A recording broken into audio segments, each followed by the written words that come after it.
Hey guys, it's Bro You Whack, and do you smell that?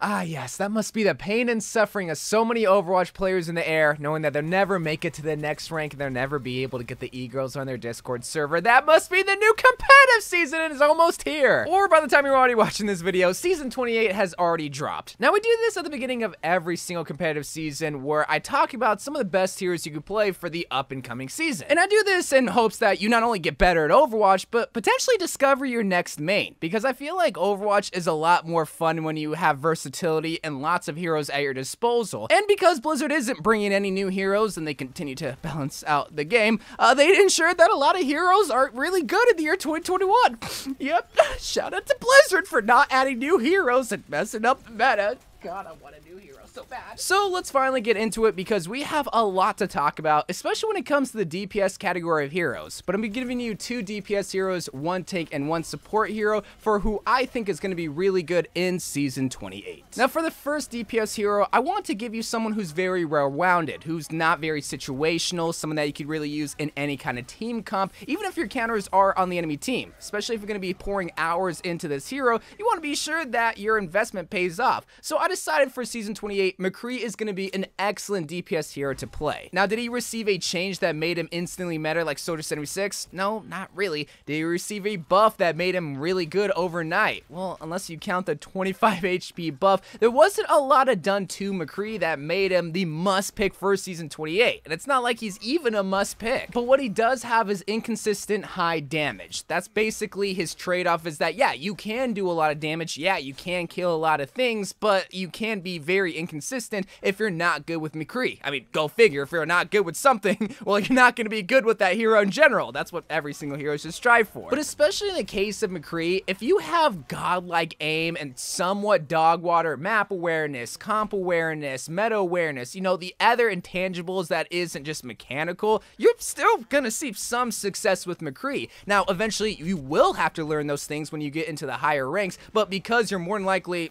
silver and gold if you're watching this video, you're not going to need to know everything in that realm. You just got to get kills, bro. And McCree is most definitely going to be able to give you that opportunity against all types of heroes. Against squishies, dude, all you got to do is click the heads a couple of times and you win that fight. Against tanks, whether it's a diving Winston, a diving D.Va, an out-of-position Zarya, or a stupid charging Reinhardt, which is more than likely going to be my Reinhardt on my team, then you can still do copious amounts of damage with McCree, either just with your primary or your fan the hammer ability, but especially with your flashbang, you can stop a lot of the things that quote-unquote counter you, like the D.Va that I mentioned before, or the Winston, either by flashing them or just combat rolling out of there. But another thing that McCree has is that scare tactic. If there is a pharmacy on the enemy team or an Echo C, which I still haven't figured out Echo and Mercy's ship name, then you scare them off of their potentially best heroes onto heroes that they're not really all that good on. And that's something that a lot of people don't really take in consideration when it comes to Overwatch, is making someone that is really good on their main switching off their main onto somebody else. Yeah, the enemy team might switch to a hero that counters somebody on your team, but that doesn't necessarily mean they're going to be good with that hero, which in that case, you have the advantage over them. But ultimately, the best part about McCree is that he's simple to understand and he's simple to practice. Now, that's not to say he's easy to master, but what I mean by that is that there are tons of ways that you can practice McCree's aim, either by the Unabot training method, which is still something I live and die by, or something in the game browser. There are so many workshop game modes that are tailored to specific heroes for you to practice with. And when it comes to practicing with McCree, he is literally the definition of simplicity. Like, I could teach a monkey on how to practice McCree. Move crosshair, 2 head, click head, you win game. And that's why McCree is going to be an excellent pick in Season 2018. He covers so much that you would want from a DPS hero. A lot of damage, can cover a lot of counters, but can also protect himself from his own counters as well,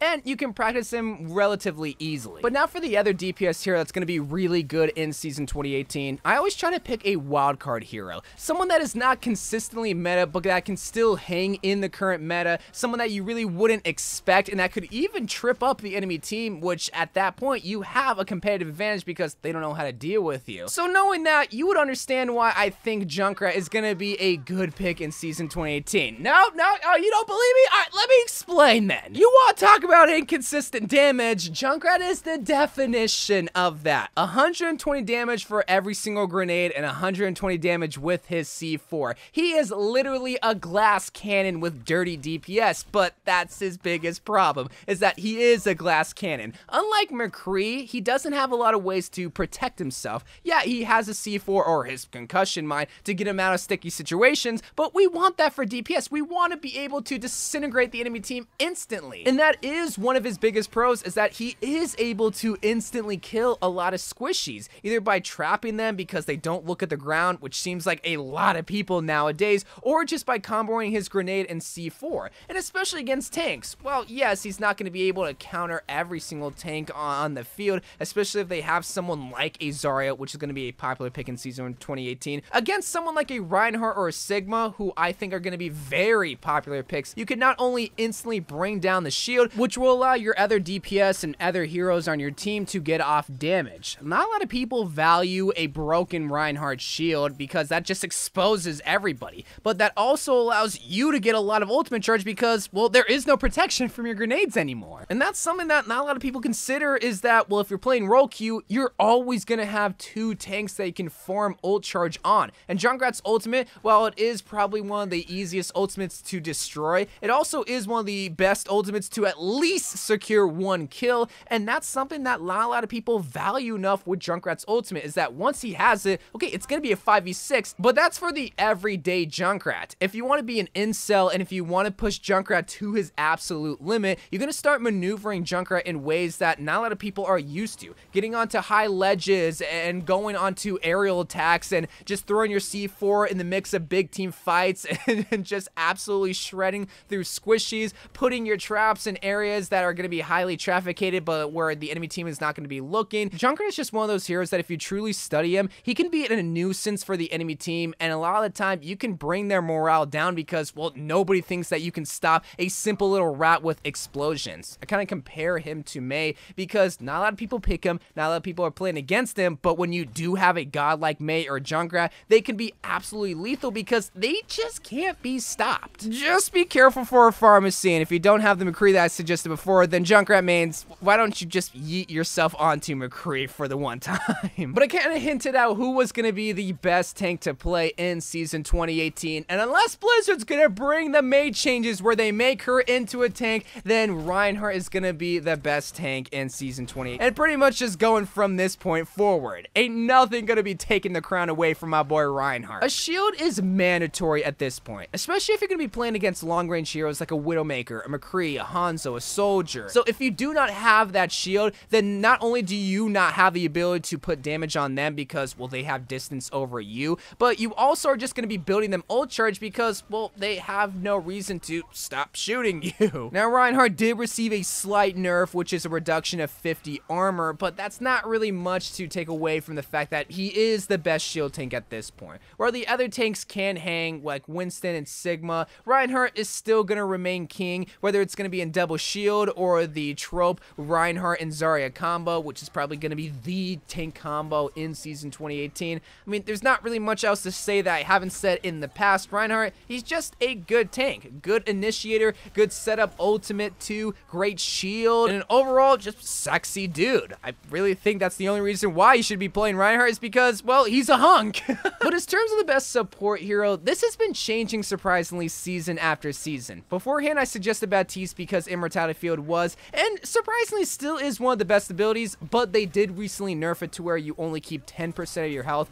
and that's crucial when you think of tank health. But I feel like his Immortality Field is still going to continuously get nerfed and nerfed, and I want you to invest time in a hero that is going to bring you stability. So that's why I say Lucio is going to be an excellent support hero to play in season 28, especially with who I just recently talked about. I'm not saying this video is the blueprint for team compositions, but if you consider the previous picks, McCree, Junkrat, Reinhardt, they're instantly become better because you're on the field with your speed boost, since they are all slow boys, with the exception of Reinhardt's charge, which, I mean, if you're on my team, yeah, more likely you're going to be charging into the enemy back line. But I feel like we slowly are moving away from the bunker style composition where Lucio wouldn't have excelled, rather Baptiste, but because Baptiste is getting nerfed and because double shield, while still is viable, isn't all that great in comparison to Reinhardt and Zarya, I feel like Lucio is an excellent slot support support hero. And Lucio can also be an effective DPS support hero. While that's not the first thing that you think of and the first thing that you should think of, it's still something that with enough practice, yeah, you can be lethal with Lucio, which is why I'm not lethal with Lucio, because I just cannot get down his primary form of fire, and that's why I rely so much on environmental kills. There's just a lot of value when it comes to Lucio. His DPS, his speed boost, his ultimate countering the enemy team's ultimates like Zarya Grav or Reinhardt's Earth Shatter. Plus, in the solo queue environment, you can also still hang because, well, you can initiate the fights, and your team is probably going to follow you because, well, everybody wants to go fast and everybody wants heals, even though, well, it is still solo queue. Your teammates are still going to be idiots, and because you're support, of course, you can't support idiots that well, so more likely you're still going to lose, but the idea is still there. Lucio, along with Reinhardt, Junkrat, and McCree, I feel like are going to be good and fun picks in Season 2018. Sometimes I want to try to give you fun picks when it comes to competitive, but I'm not going to sacrifice winning over having fun. I want to have a good mixture of both. In the case of Junkrat, it's a good mixture. In the case of McCree, it's a little bit more winning than fun. Lucio winning, Reinhardt, I mean, you're always going to win with the Reinhardt. But let me know who you're going to be playing in Season 2018, and I will see you guys later. So good luck in your placements, and good luck in Season 2018. I love you guys. Thank you guys for watching. More Overwatch videos to come, and bye.